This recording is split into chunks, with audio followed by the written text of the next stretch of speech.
On the radar with the CBS 17 Storm Team. Welcome to On the Radar, your weekly look at our weather world exclusively here on CBS 17 Plus. I'm Wes Hohenstein. I'm meteorologist Rachel Duensing. Wes, welcome back. You were sort of traveling the world for a couple of weeks there. It was nice. Big birthday for my wife, and we spent some time in Germany, Italy, and Greece, and I am overweight and under budgeted now, so I got to come back to work to lose weight and to make some money back. I highly doubt that you were overweight, but I do believe that you probably had some amazing food, and I'm super jealous. At least 2 gelato stops every day in Italy. Well, you have to. I mean, it is. I feel like that is not even an unwritten rule. Like, it's probably a law in Italy that you have to at least stop twice a day for gelato. And in Germany, there's a Hohenstein castle that we visited, and then of course in Germany their beers are about as tall as big as your face. And then Greece was just amazing and didn't go a day without a Greek salad. So like I said, I ate my way through Europe, but it's always great to come home.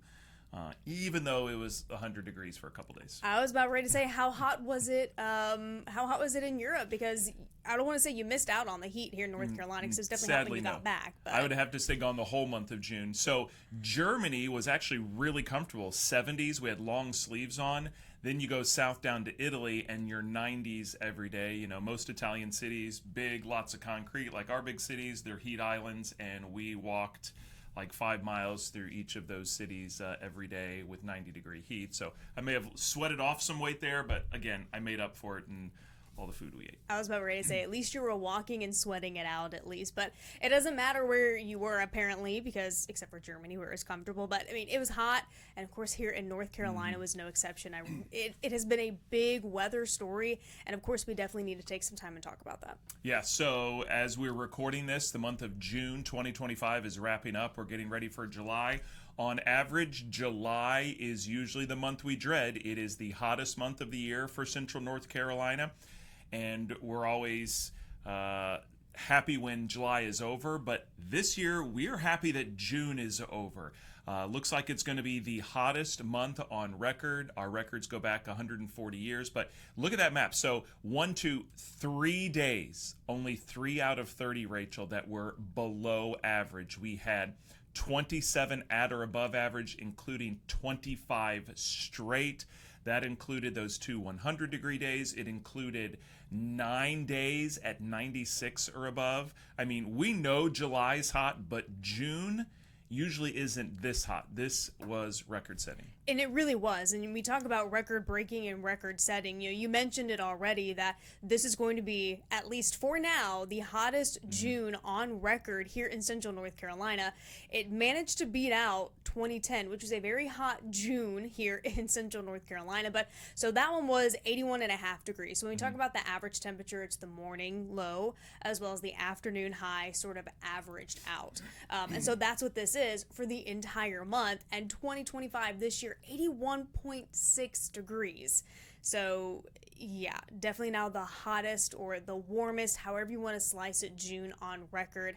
It's not the kind of record that we're wanting. And what's significant, or what sticks out to me, is that we only had 3 cool days, and they were way back at the beginning of the month. You know, usually you get a hot month, you get some record-setting temperatures, there's something sprinkled in that's cooler. We didn't have any of that, so it was a prolonged hot event, which is also very rare for us. And even stepping outside, in the last day of June, and the morning was still definitely very warm. It was still low 80s for some a few hours after sunrise.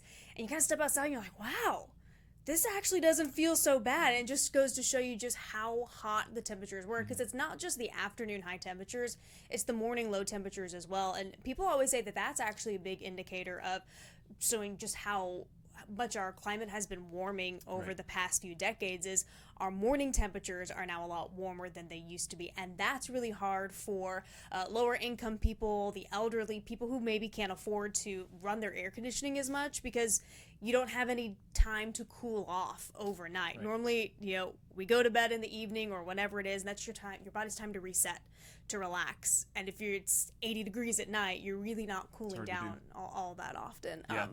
With that being said, we had some very hot afternoons as well. We had 2 days where we broke high temperature records. And both of those days were actually 100 degrees. I mean, it was just miserable hot out there. It's strange that we're looking forward to July, partially because there's no way it could be as hot as June, right? Right. But also, we've got a cold front coming. And, the bad thing about July is our June electric bill is going to show up in the mail, and that's going to be painful. Yeah, it really is. So yeah, those are the 2 records that we either tied or broke: June 23rd, June 24th, back to back, both 100 degree days. And yeah, June 23rd, just apparently that's now the days for 100 degrees because that's when we tied the record last year when we hit 100 degrees. Alrighty, so sometimes we didn't fortunately have this here in Central North Carolina, but sometimes it gets a little hot and things start to happen on our area roadway. So we're going to check out this video here. This is actually from Cape Girardeau, Missouri, when they had their heat wave. And you're going to see something that's pretty spectacular. So just watch this video right here. You can see the road there. It's kind of a little buckled. They have some cones out, and now you're going for a ride. I don't know why. I really hope that person's car is okay.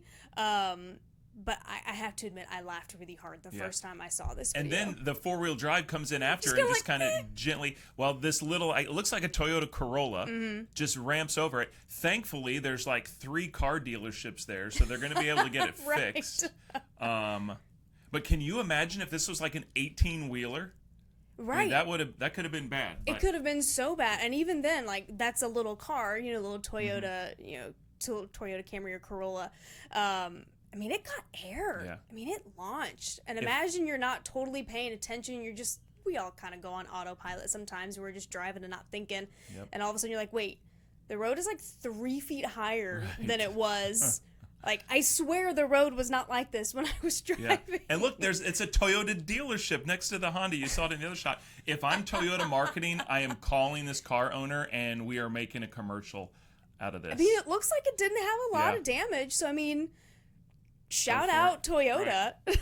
That's right. But that's another, obviously it is kind of funny, but it's a good indicator of just how hot things were, Wes. Yeah, so the science behind it, remember, most of what we drive on is either concrete or asphalt. Asphalt, tar and oil and the black rocks, and when they get hot, they kind of melt a little, and they'll make ruts in the road if it gets extremely hot. But concrete, after it hardens up, it's a rock. So you have 2 giant slabs of rock that have this little joint in between them. Usually it's some kind of caulking or that papery stuff that we've got in our driveways. So we've got 2 rocks next to each other, and in the wintertime, that gap expands. I'm over-exaggerating here. In the summertime, as the concrete expands, that joint gets closer together. Well, if it gets too hot and they get too close together, what are they going to do? They're going to pop up, and that's what happened right there in that picture. And it can sometimes be the opposite in winter. Like I said, they kind of move around a little bit, and that's how we can get potholes in the winter as well. Obviously, snow, ice, and rain can play a part of that. But yeah, this is definitely an example of just how hot it has been. I mean, you just see rocks flying. I'm sorry, I shouldn't laugh, but nobody was hurt. Nobody was hurt, so I guess it's okay that we can laugh now. I guess sort of a hard pivot from that, talking about no one was hurt.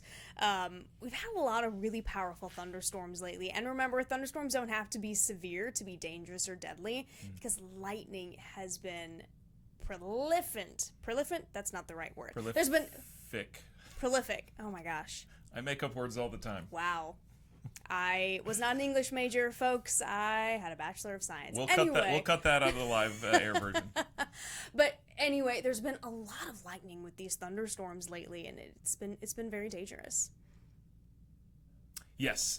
Sorry, I thought we were gonna roll that story. So you get all this heat and humidity, these powerful storms that just get taller and taller and taller in the atmosphere, lots of rubbing together, and we had hundreds upon thousands of lightning strikes. And, unfortunately, I have a lot of experience with lightning in North Carolina. My 2-story home several years ago took a lightning hit. Thankfully, happened during a torrential downpour, which kind of put the fire out that the lightning started. But there was a 4-foot wide hole in my roof. It blew out my air conditioner. It messed up the whole electrical system in the house. And strangely enough, under the house, the gas pipe that comes into my house was being held there with a little metal rivet with a staple on it. The lightning traveled all the way from the top of the roof down under the house and came out, exploded out in that staple, and it broke the gas line, and we had a gas leak because of it. Lightning is so powerful, does such strange things when it comes in contact with cars and houses, and we lived that a few years ago. We were all okay, and the house was repaired, but just you'd never like to mess with lightning. Yeah, lightning is scary. Honestly, lightning probably freaks me out more than most weather phenomena that we have to deal with.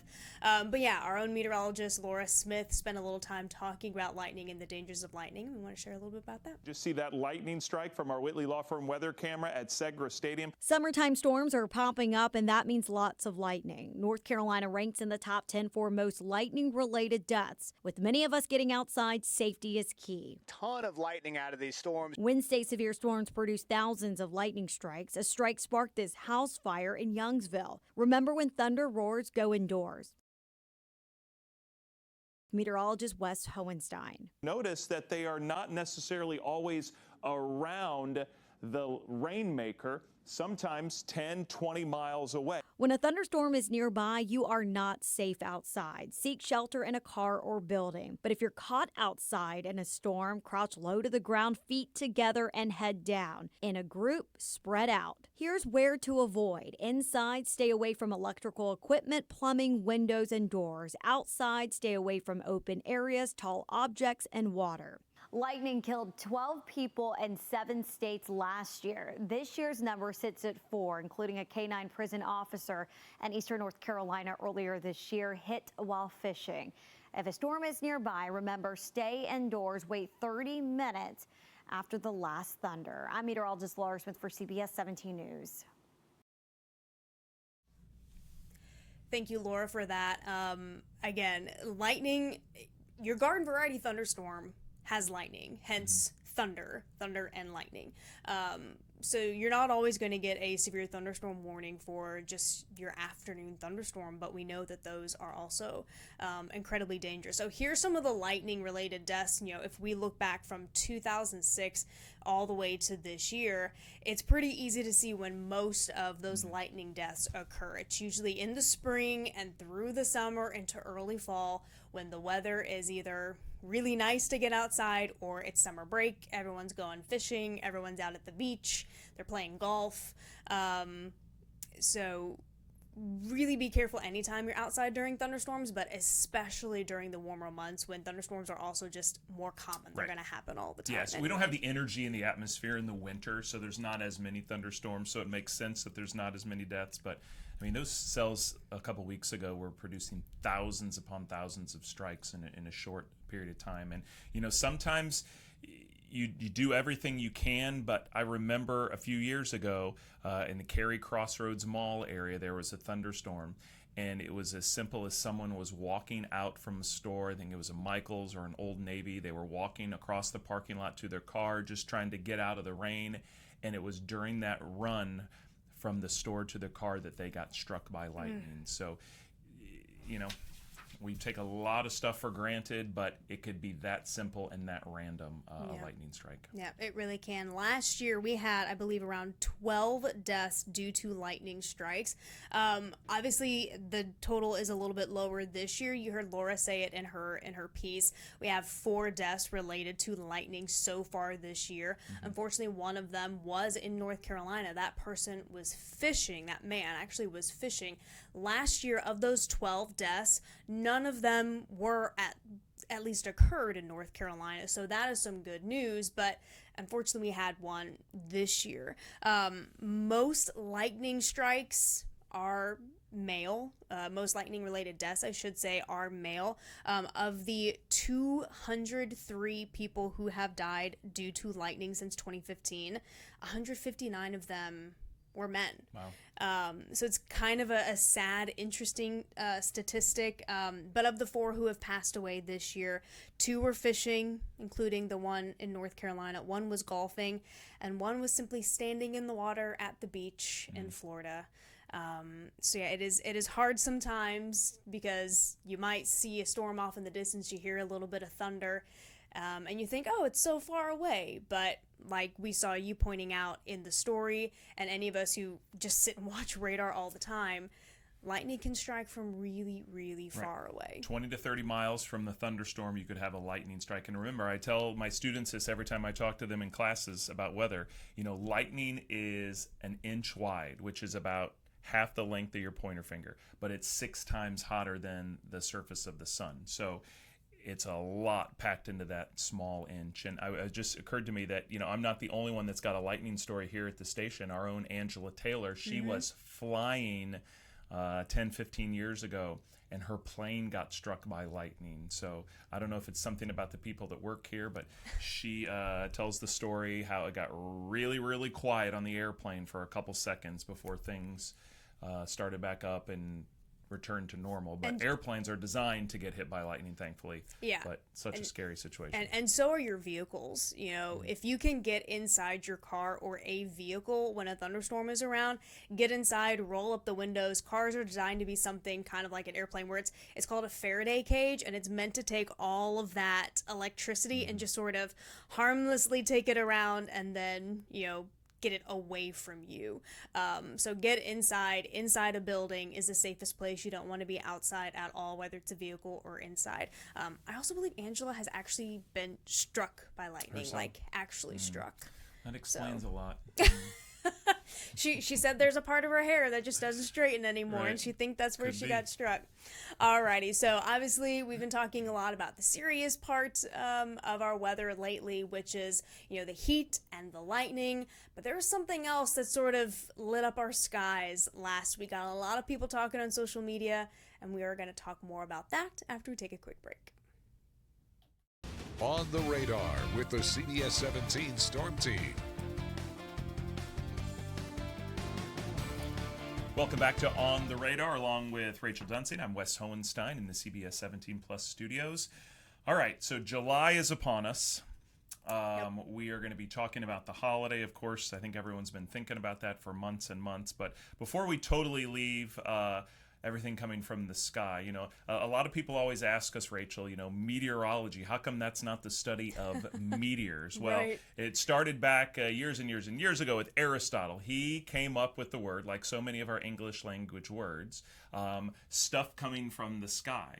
And it kind of morphed into, well, guess what else comes from the sky? Rain and snow and hurricanes and tornadoes. So meteorology, a word that Aristotle created, kind of became the study of anything coming from the sky. And of course, that focuses a lot about weather. But we actually had a meteor sighting across the southeast recently. Yeah, and it got a lot of people talking all over social media and really pretty much everywhere. And so here's some of the collections of that, and we're going to show you some of these images. You may have seen them yourself, but of course we want to go through them, and we're going to kind of talk over them a little bit. So this is from Brian Jennings Updike, and there you go. You just saw it right there.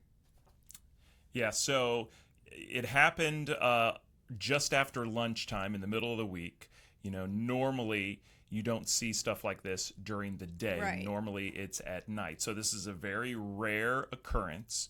The following day, NASA released their findings on this, saying that the meteor was first seen at an altitude 48 miles above Oxford, Georgia, moving at 30,000 miles per hour. So this thing was cooking. So it's going fast. It hits our atmosphere and essentially explodes. And that happened about 27 miles above West Forest, Georgia. And that released the energy of about 20,000 tons of TNT. It was about 3 feet in diameter and weighed more than 2 2,000 pounds. And by the time it burned up in our atmosphere, the only thing left was a small little pebble that happened to make it through the roof and ceiling of an unsuspecting person's home. Yeah, and that was what you saw there at just about, I don't know, maybe 30 seconds ago, where it looked like the big hole in the ceiling and then there's like debris on the floor. That's what that was from. The emergency managers there that was in Georgia were like, hey, the homeowners noticed something fly through their roof. Also happened to be right after they heard a big boom. So they put 2 and 2 together. Yep, there it is. So that's what it looks like when a meteorite flies through your roof and just kind of leaves stuff all over the Talk linoleum. about bad luck. Yeah, and it's just, and I believe these areas went on to have thunderstorms later on in the day. So imagine you have a hole in your roof and then you have a leak. Right. Yeah. So And that meteorite, which is what it's called once it's left over and makes it to the surface, they're very valuable. I mean, there are people out there that hunt these things down, and they're supposedly worth a lot of money. okay. So if Do I you've need got to go, any spare time, do I need to go meteorite hunting? yeah. So That should be my side meteorite, gig? that's what it happened once it enters the atmosphere. It's a meteor as it enters the atmosphere. A meteorite, if it survives the trip to the ground, if it's especially bright, we call it a fireball. This one specifically called a bolide meteor because it was especially bright. Of course, we know that because it showed up in the middle of the day. And talking about how bright it was, that's another thing too, was that this was picked up on weather satellite. It wasn't just dash cams and falling through homes. Like, it was bright enough that we could see it on weather satellites, and that's what this image shows. That bright little ball there east of Atlanta was that meteor. It was actually picked up through something on the weather satellite called it was the lightning detector. Right. So basically it was so bright that it thought it was lightning, but it was the meteor. Yeah, Or the traditional meteorite. satellite that we all recognize because we can see the clouds. And if we turn on a certain setting on the satellite, we can see thunderstorms, the lightning, the flash they provide. In fact, if you look at the top of that graphic, in the western part of North Carolina, you can see a flash of lightning. But that flash down in Atlanta, remember, they didn't have any thunderstorms at that time. So not lightning, that is the meteor exploding just after lunchtime in the middle of the afternoon. Yeah, definitely got a lot of people talking. And, a lot of people are out on the roads. Obviously, we're able to see this. A lot of people are going to be out on the roads as well because it is about time for 4th of July. Everyone's favorite hot holiday. Last year, it was like really hot. We see there 101 degrees. Remember, I was eating ice cream out at Dick's Park, and as soon as I got it, it just immediately melted. Yeah, so last year, the hottest 4th of July on record here in central North Carolina. Sadly, we are not going to be as cool as 1968, where the high on the 4th of July in 1968 was only 69 degrees. that best This year, 4th of July. we're also not expecting nearly 5 inches of rain. And the average this time of year is 91 in the afternoon and 70 in the morning. It's going to be closer to that, thankfully, than the 101 degrees. Yeah, I mean, I would much rather take a typical 4th of July, which, again, we expect to be hot and humid and all of that. But last year, that 101 was pretty miserable, if we're going to be honest. But yeah, hopefully we can stay a little bit closer to that this year. But And last year was also the year where the Raleigh fireworks kind of got messed up. yeah. We had some thunderstorms. They supposedly canceled. Everyone started to leave. Then they accidentally launched them. There's still no clear explanation of what really happened. But let's hope they get that right this year. I have a feeling that all the barbecues and the fireworks displays and all of that, I think they're going to be okay this Right. year. We're not expecting as much rain. But speaking of fireworks, obviously there is a science to that as well. Fireworks have been around for hundreds, if not thousands of years, and fortunately we'll be able to talk a little bit more about that. But I jumped the gun a little bit. We also want to talk about more historical 4th of July stuff. We Yes. don't often have to deal with tropical weather, but every now and then we do. Yeah, so obviously the hurricane season started on the 1st of June. We've had 2 named storms already. But usually early on in the season, we don't get a lot of stuff here in North Carolina, let Right. alone hurricanes. But there was actually an occurrence where there was a 4th of July hurricane. And it didn't happen way back in the 1900s or anything like that. It happened rather recently, back Yeah. in 2014. Yeah, so this is Hurricane Arthur. Started out sort of just as this tropical wave off the coast. Believe it was off of a stalled out cold front. Right. Kind of like something we're going to have to keep an eye on. We don't want to, put two and two together, but it started out sort of as this tropical wave and then quickly strengthened into a hurricane and actually hit parts of the Outer Banks as a Category 2. It's technically late July 3rd and then was moving through early July 4th, but it still brought impacts to the Outer Banks, and it's the only hurricane that has hit the state of North Carolina on the 4th of July. It's also the earliest hurricane to make landfall in our state in recorded history. The old one was back in 1901. It was an unnamed one. That hit July 11, but this one, July 3rd into 4th, Arthur, the earliest landfalling hurricane in North Carolina history. I say earliest on the calendar. And like you said, yeah, it was a leftover frontal boundary, and that's something that we might have happen after the 4th of July this year off the southeast coast. So that's something we'll have to watch, and we're already on the C named storm this year. Arthur, obviously, the first named storm that season. Yeah, so fortunately no hurricanes this year, no rain. It's going to be hot, but sort of typically so, and we should be able to enjoy our wonderful fireworks. Now we can get to the science of fireworks. I got really excited to talk about this, so sorry I skipped over This the is hurricane, something but I did not know, that all the periodic table was going to come up and led to the colors of fireworks. So I learned something new here in this one. Yeah, so all of these different elements, I'm not going to attempt to pronounce all of them. I'm just gonna be totally honest, I was terrible at chemistry. But all of these chemicals and elements are what give the fireworks their bright color. So you have something like calcium, which gives it a little bit more of an orangey color, or sodium, which is more yellow, barium, green, copper, more blue.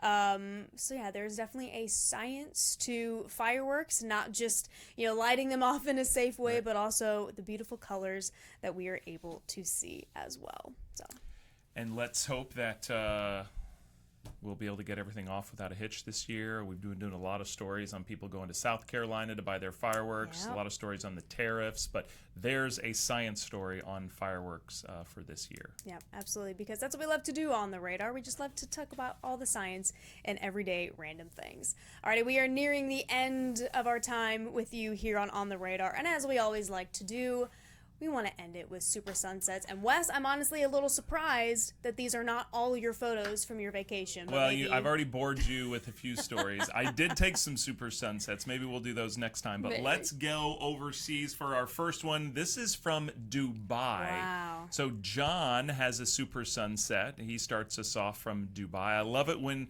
we get stuff from really far away, and you can't get much farther away than the United Arab Emirates. We'll come back a little closer to the United States. This is Long Island. Man. Paul, one of our great photographers. This is actually a super sunrise. Gorgeous. That is, what's it called? The Point Lighthouse on Long Island. Wow. It is the fourth oldest active lighthouse in the United States on the eastern tip of Long Island. It was commissioned by George Washington. That's amazing. Okay, I love first that. president, a little while ago, 1792, and it was finished. It's 200 and almost 230 years old, so that's cool. That's awesome. Back down here to North Carolina, Danny from Dorchester captured this super sunset. This was from earlier this year. Sometimes it's as easy as going right outside your back door. Let's go back somewhere tropical. This is Roatan, Honduras, a little island north of the mainland. Bruce was down there. He lives in Durham and was vacationing down in Roatan. And then finally, we'll end up in Wake Forest. Debbie Butler with this super sunset from just a few months ago. Don't forget, I show your super sunsets every night on CBS 17 News at 11. If you've got a good one, send it my way to sendit@cbs17.com. Yeah, so those are some amazing views from across the world as well as right here at home. And we hope that we put something interesting on your radar as well as you get ready to celebrate the 4th of July holiday. We hope you are staying cool and having safe, fun with your friends and your family. And thanks for spending a little time with us here on the Radar.